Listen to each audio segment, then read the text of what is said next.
I want you all to think back to when you were 8 years old.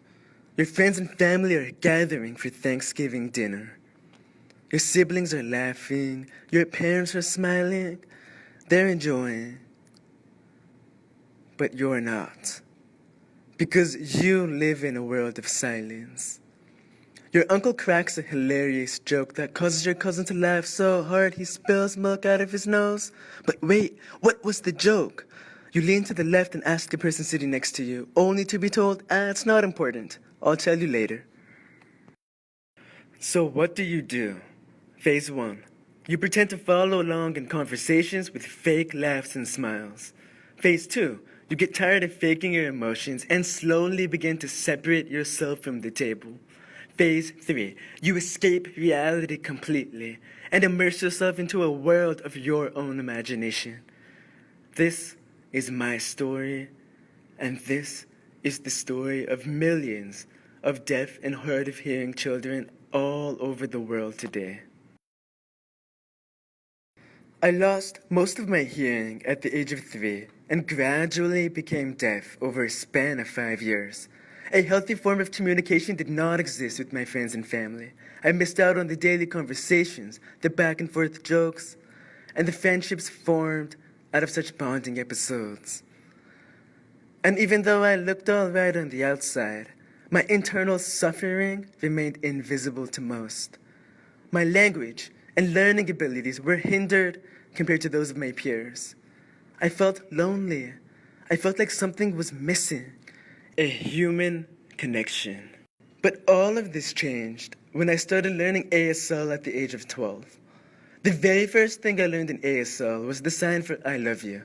It's a simple sign that combines the letters I, L, and Y. And this sign alone was enough to convince me that this new visual language with its own complex grammatical structure was indeed a beautiful language. For the first time in my life, I interacted with people like me that relied on the visual rather than on the auditory. Through sign language, I was granted equal access to education.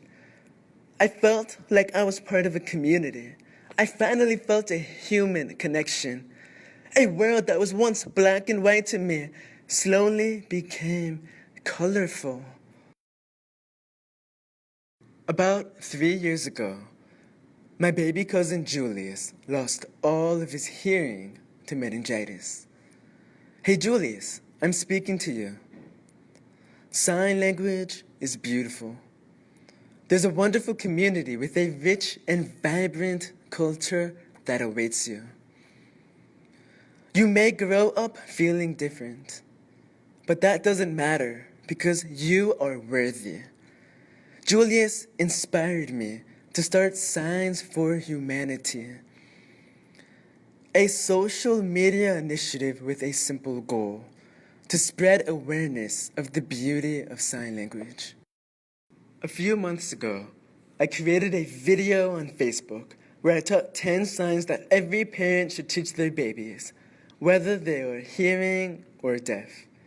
These signs allow for babies to communicate effectively with their parents nearly 6 months before being able to even speak. And the response was phenomenal. The video had over 4 million views and thousands of reactions. So many parents were supportive of their hearing babies learning signs to communicate early on, and that's nice. But deaf babies and children are not taught sign language. What's up with that? Around 90% of deaf babies are born into hearing families. The harsh reality is that parents tend to look at their deaf children and panic. Of course, they want the best for their children, and are oftentimes advised to force their deaf child to learn how to speak and listen, to be normal. Even when doing so, is detrimental to the child's critical period of language development and acquisition. But listen to this. Deafness is not the limitation. The limitation is the lack of awareness in today's society about deaf culture and deaf gain. Society tells us that we are broken. Society tells us that we need to be fixed. Society tells us that if you cannot hear, you can't be successful. Let me tell you what we should do instead. Let's talk about 2 individuals, Edgar and Maribel Pinedo. Their 6-year-old son, EJ, was born deaf. They knew nothing about deaf culture and nothing at all about the deaf community. But nevertheless, they sought to be educated.